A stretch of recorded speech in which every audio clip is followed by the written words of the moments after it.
All I wanted was to feel loved at Christmas. But instead, I was told I was a burden. My mom humiliated me in front of everyone. I left with nothing and thought it was over.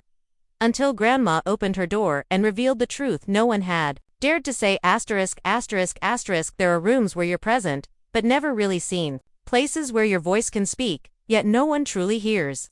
Moments when you're invited, but not included, where your presence feels more like a tolerated formality than a wanted embrace. Holidays magnify that feeling, especially the ones draped in traditions, laughter, and carefully decorated lies. Especially Christmas, a season wrapped in the illusion of warmth, a season that assumes every family is whole. Some families are whole in photographs only. There's a particular ache that grows in these moments, the kind that doesn't scream or rage, but quietly eats away at the soul. It isn't loud, it's subtle.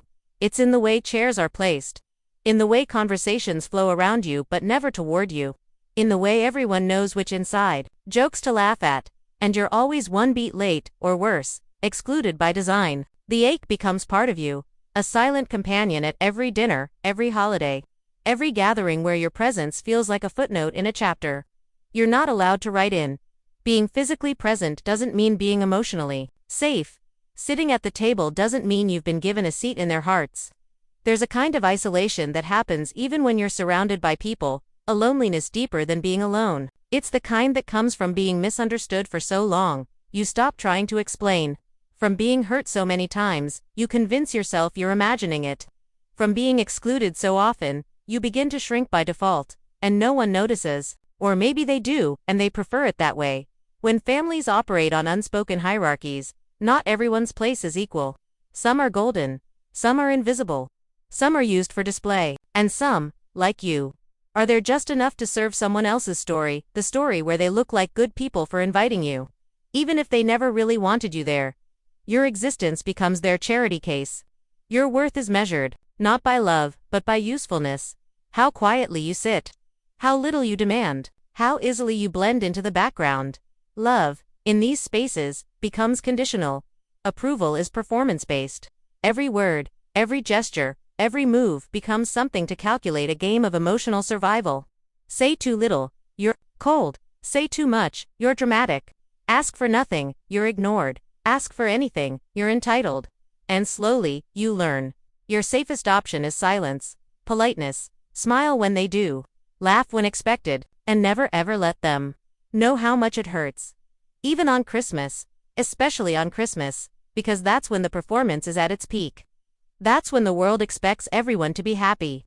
That's when people post pictures with forced captions, wear matching pajamas, and say family is everything, even when family is what wounds them the most. That's when silence is mistaken for peace. When repression is painted as grace. When the emotional undercurrents are dressed in lights and tinsel, and no one dares call them what they are, pain. Pain doesn't disappear under garlands, it hides. And while everyone else celebrates, you sit with that ache, pretending. Not because you want to, but because it's safer. You wonder if maybe it's your fault. Maybe you're too sensitive. Maybe you just expect too much. Maybe if you were quieter, more agreeable, less visible, things would hurt less. Maybe if you stopped hoping for something different, you'd finally stop being disappointed. But hope is hard to kill. Even after years of cold shoulders, sarcastic comments, and conversations that dance around your feelings without ever touching them, some part of you still wishes for warmth, still wants to believe that this time, maybe someone will see you. This time, maybe the table will feel less sharp. This time, maybe you'll belong. But belonging can't be begged for. And in some families, it's never offered. You start to memorize the rituals of exclusion. Who gets praised? Who gets ignored? Who's allowed to make mistakes, and who's punished for breathing wrong?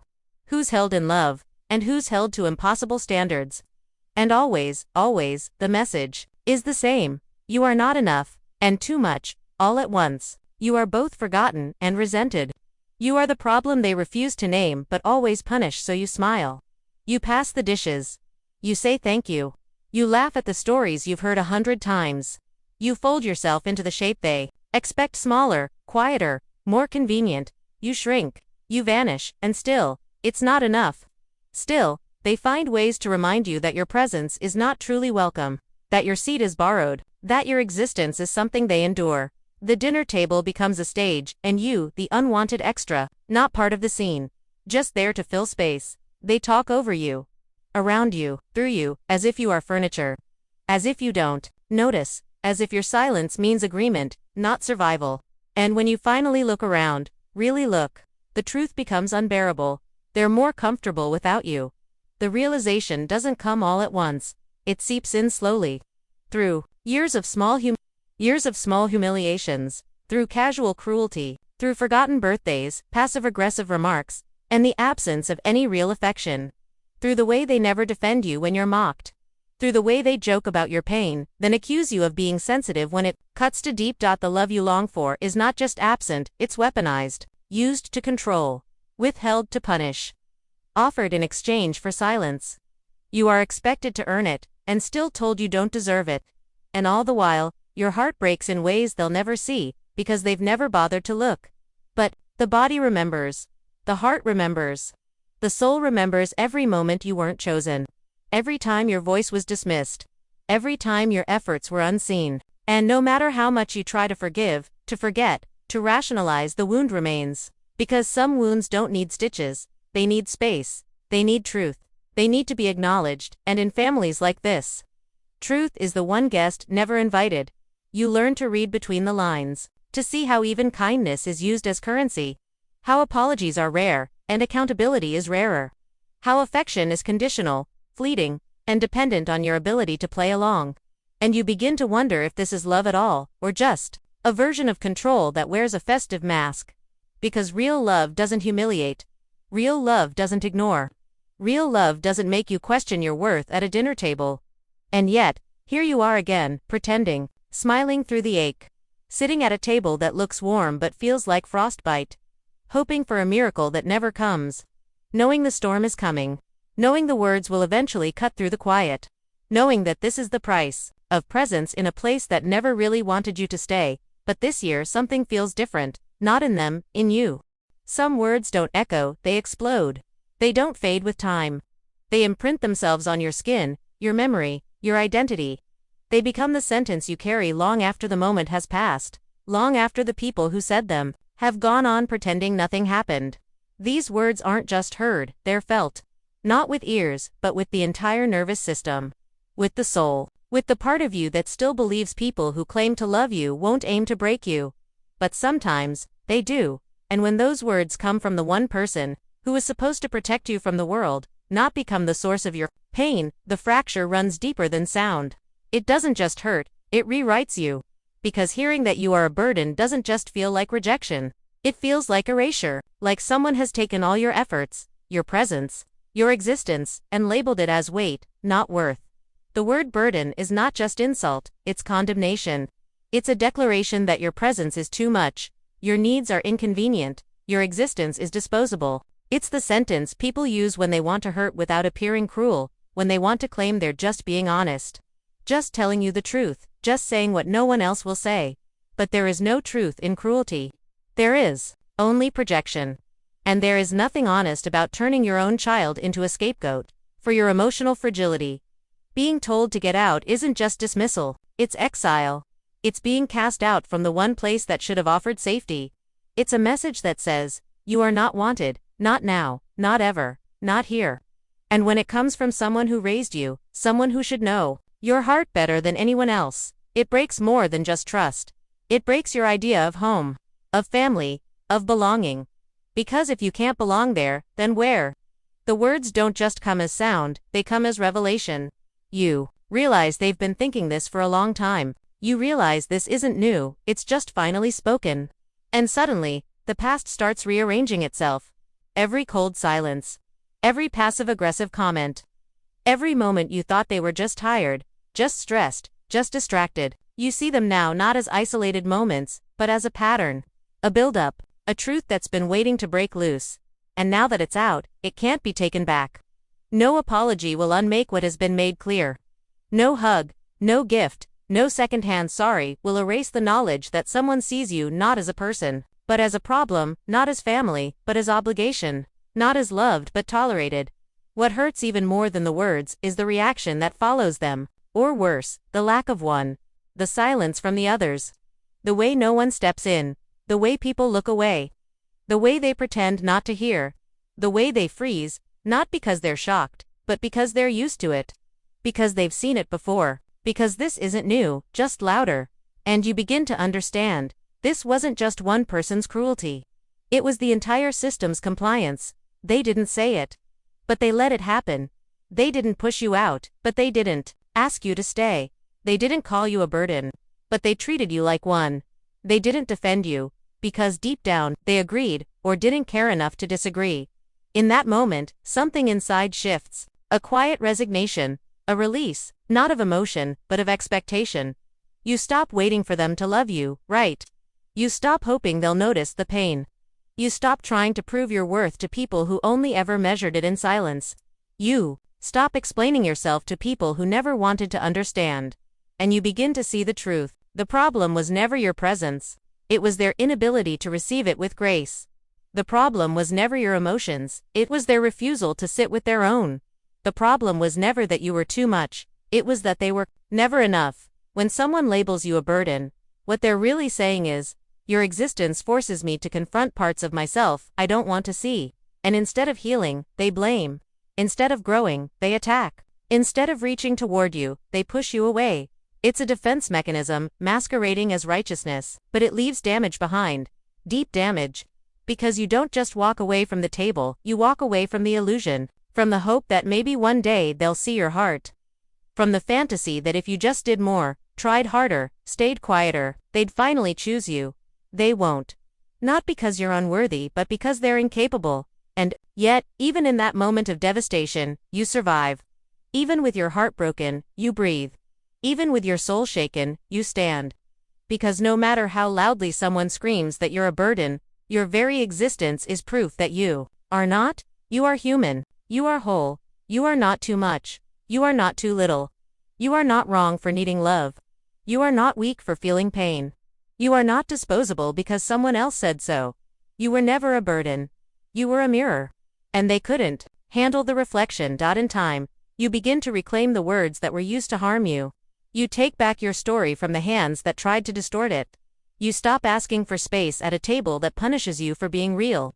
You stop bending your spine to fit into rooms that are too small for your truth. You are not here to be palatable. You are not here to be digestible. You are not here to perform your worth for people who never learned how to see it.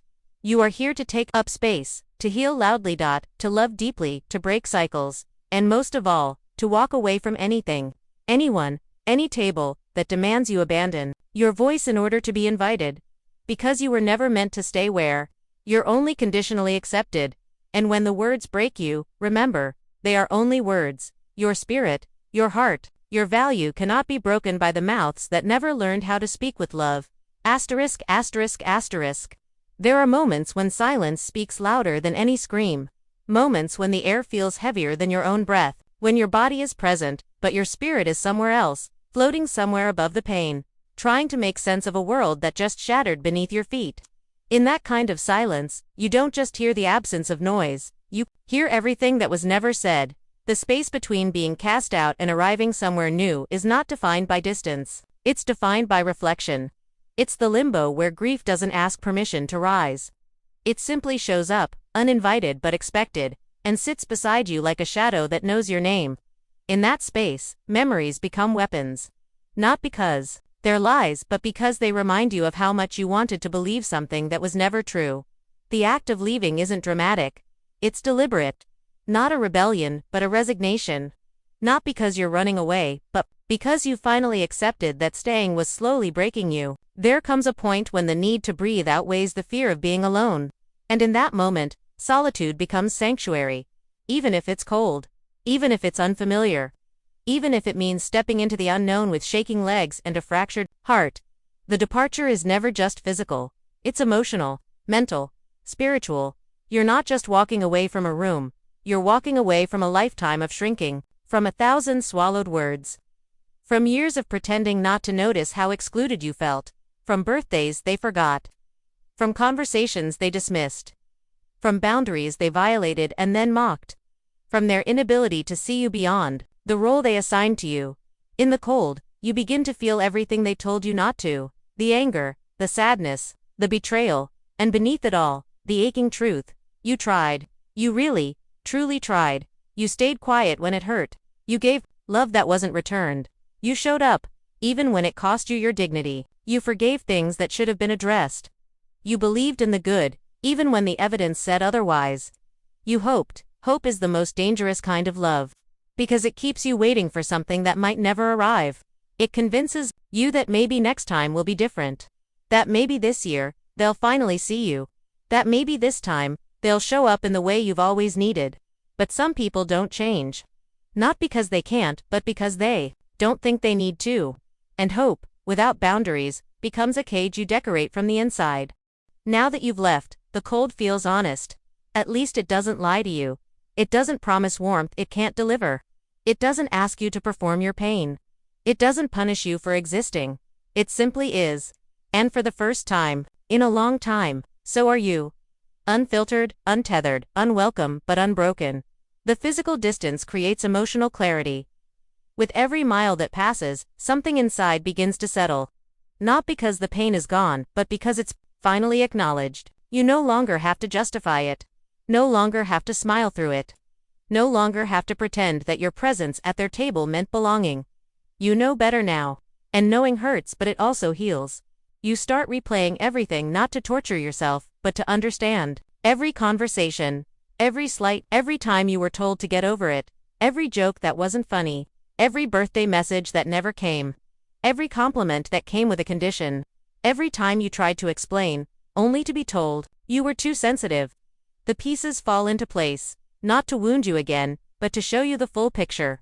And it's not pretty, but it's real, and in the cold truth, you find something warmer than the room you left. Self-awareness, a kind of sacred knowing that whispers, you were never the problem. Not because you're perfect, but because you were honest.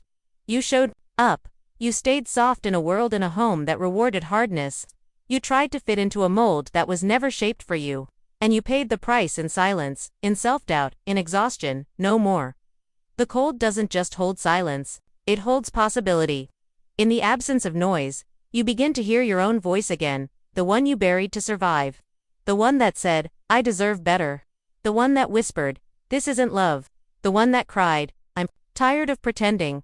That voice is still there. And now, finally, you are listening. It takes strength to stay, but it takes more to leave. Because leaving is an act of self-respect.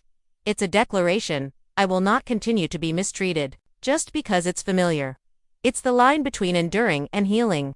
Between surviving and living. Between being tolerated and being loved. You are not weak for walking away. You are strong for not begging to stay, and as the road stretches ahead, as the cold air fills your lungs, as the lights blur in the distance, a strange kind of peace settles in. Not joy, not yet, but peace, the kind that comes from finally choosing yourself over the illusion, over the performance, over the people who convinced you that love must hurt to be real. Love doesn't have to hurt. Home doesn't have to feel like exile. Family doesn't have to be earned. You are not difficult, you are discerning, you are not dramatic. You are finally done shrinking. You are not cold, you are healing. And healing looks like distance. Like silence. Like letting go of what never held you with care. Like releasing what was never truly yours. As the city fades, as the air grows colder, as the future remains unclear, you breathe and for the first time, maybe ever, it feels like your breath belongs to you. Asterisk, asterisk, there are truths so old, they don't need to be said out loud to be understood. They live in the pauses between conversations, in the knowing looks, in the things that were never explained but always felt. Truth has a way of outlasting denial. It waits. Sometimes in silence. Sometimes in the softness of someone who sees everything but says little. Sometimes in the eyes of someone who's already lived through what you're just beginning to realize. Some truths aren't taught, they're inherited. There comes a moment, after the hurt has settled and the storm has passed, when clarity arrives not like a revelation, but like recognition. You begin to understand that what happened to you didn't start with you. The patterns, the silence, the cruelty disguised as tradition, it's all been here longer than you have, and someone, somewhere, saw it before you did.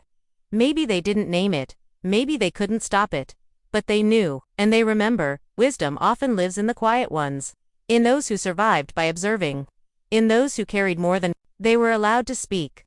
They don't always offer answers, but when you're ready, they offer truth. Not because they need you to believe them, but because they see that you've finally come far enough to believe yourself. What was once hidden starts to come into focus. The family you were told to admire was not always admirable. The people you were taught to obey were often operating from their own unhealed wounds. The stories you were told were edited, polished versions of reality, designed to protect reputations rather than hearts. And somewhere in that architecture of silence, someone, maybe a grandmother, carried both the burden of truth and the restraint to hold it. You begin to notice the small things, the way certain names are spoken, the way some people are remembered and others are erased, the way one generation deflects while another quietly mourns.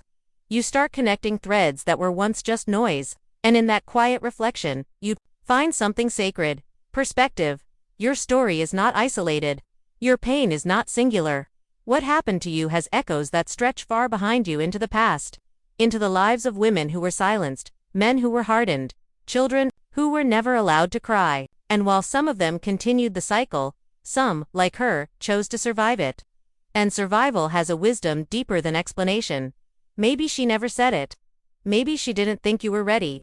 Maybe she hoped your path would be easier. But now, standing in the ruins of what was, you realize she saw this coming. Not because she wished it, but because she knew the system. She knew the roles. She knew the expectations. And she knew, more than anyone, what it would cost to step outside of them. Not everyone who says I love you knows how to do it safely. And not everyone who stays quiet is complicit. Some are just tired. Some learned long ago that speaking truth comes with consequences too heavy to carry alone. And some are waiting, not for the right time, but for someone strong enough to listen. Someone who doesn't need the story sugar-coated. Someone who already knows, deep down, what's true.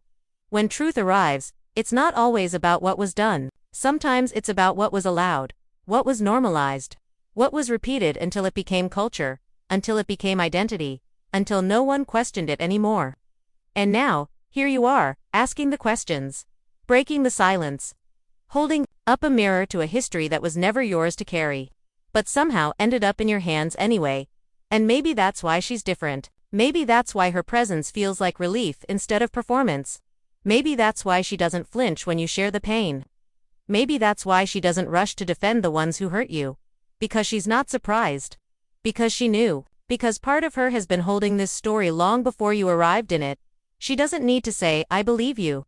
Her eyes already have. Her embrace has. Her lack of shock has. Because when someone recognizes your pain as familiar, they don't question it, they honor it. They don't dismiss it, they listen. They don't fix it, they make space for it. In that space, a quiet healing begins. Not because everything is resolved, but because, for once, you are not alone in your knowing. For once, you don't have to prove your experience. You don't have to justify your sadness. You don't have to edit your truth. For once, you are held not as a burden, but as a witness. And the difference is life-changing. There is grief in this kind of clarity. Grief for the family you never truly had. Grief for the childhood that was more survival than safety. Grief for the years spent trying to earn love that should have been freely given, but beneath the grief is something stronger. Agency. You get to decide what comes next. You are no longer bound by their definitions. No longer tied to their guilt. No longer responsible for fixing what they refuse to admit is broken. You are allowed to walk away not just physically, but emotionally. You are allowed to stop trying. You are allowed to stop performing. You are allowed to choose softness without sacrificing your strength. And if anyone dares to call you selfish for choosing peace, remember, their discomfort is not your responsibility. Your healing is not an attack. Your boundaries are not betrayal. They are reclamation. They are a declaration that the cycle stops with you. That the silence ends here. That love, if it is to be part of your life, must come with truth, not conditions. What she knows, what she always knew, is that breaking patterns requires bravery. That healing generations means being willing to stand in fire without turning to ash. That telling the truth might lose you people, but lying to yourself costs you everything. So you tell it to yourself, to those who are ready, to those who ask, not as revenge, but as release. Not for validation, but for liberation. Because silence may protect others, but it will destroy you. And you've already lost too much pretending you were okay. Let them be uncomfortable. Let them deny. Let them twist the story to protect their pride. That is their path. You are no longer on it. You are walking with people who listen, who love, who hold truth even when it's ugly. You are walking toward something honest, something soft, something safe. You are no longer looking for home in people who only ever saw you as weight. You are building it one truth at a time. And if she smiles quietly while you speak, if she nods without needing all the details, if her eyes well up with tears she doesn't let fall, that's not just support. That's recognition. That's solidarity. That's love that sees what you survived and stands with you anyway, because she knew. She always did. Asterisk, asterisk. There comes a moment when you stop mourning what was never real. A moment when the longing fades, not because the wound disappears, but because it finally stops defining you. You stop reaching back toward people who let you fall. You stop rehearsing conversations that will never happen. You stop trying to decode silence, to make sense of absence, to find love in the ruins of manipulation. You simply stop. Not because you no longer care, but because you care too much about yourself. The loss of a family is not always visible. It doesn't always come with funerals or farewells. Sometimes, it comes quietly. In the soft refusal to keep performing. In the gentle release of roles you never chose. In the stillness that replaces chasing approval. The loss happens internally, one realization at a time, until finally, you're left with truth. They never truly saw you. Not fully. Not without condition. Not without cost. That kind of realization breaks something open. Not in bitterness, but in freedom. Because once you accept that the version of family you held in your heart was only ever a wish, not a reality, you begin to let go. Not in rage, not in shame, but in grace. Grace for yourself, for the child who waited, for the adult who tried, for the soul who stayed longer than it should have just to feel like they belonged. Letting go is not weakness, it's strength. It takes strength to walk away from something you wanted so badly to work. Strength to grieve people who are still alive. Strength to stop hoping someone will become who they never tried to be. You stop editing yourself for their comfort. You stop showing up only to be erased. You stop begging to be included in lives that only remembered you when it was convenient. You stop waiting, and you begin. You begin to choose yourself in ways you never knew you were allowed to. You begin to rewrite the definition of love, no longer shaped by what hurt you. You begin to surround yourself with people who don't need convincing to care. Who don't use your vulnerability as a weapon. Who don't make you feel like your presence is a favor they're doing for you. You begin to trust your instincts again, the ones they called dramatic, the ones they shamed into silence, the ones they told you were wrong every time they got uncomfortable. You begin to recognize your feelings not as burdens, but as guides. You begin to understand that sensitivity is not weakness, it's awareness. And you stop apologizing for being someone who sees and feels deeply. When the noise of dysfunction fades, you start to hear your own voice, clear, gentle, unafraid. You listen to what it says about your needs, your dreams, your wounds, and instead of silencing it, you begin to respond with care, with boundaries, with protection. Not as a wall, but as a gate, letting in only what's nourishing. Refusing entry to what drains, diminishes, or distorts. The freedom of being yourself, fully, is unfamiliar at first. You second-guess it.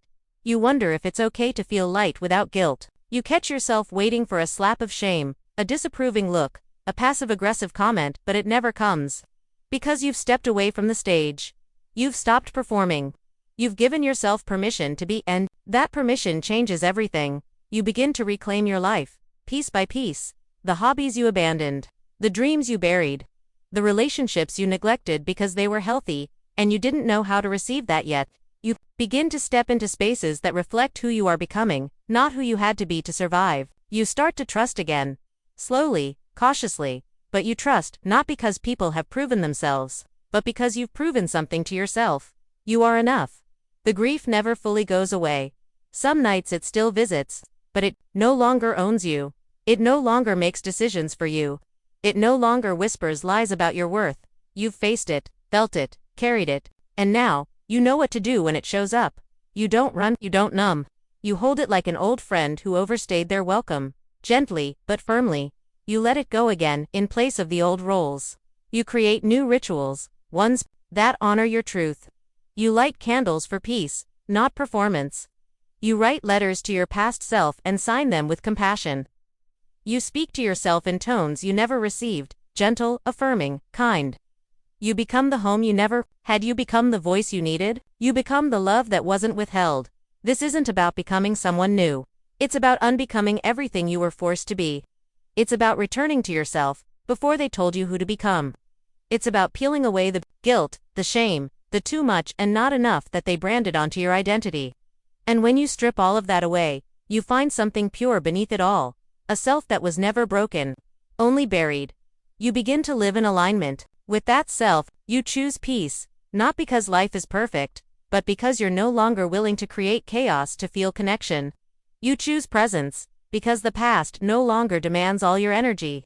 You choose softness, not as surrender, but as sovereignty, because it takes strength to be gentle in a world that tried to harden you.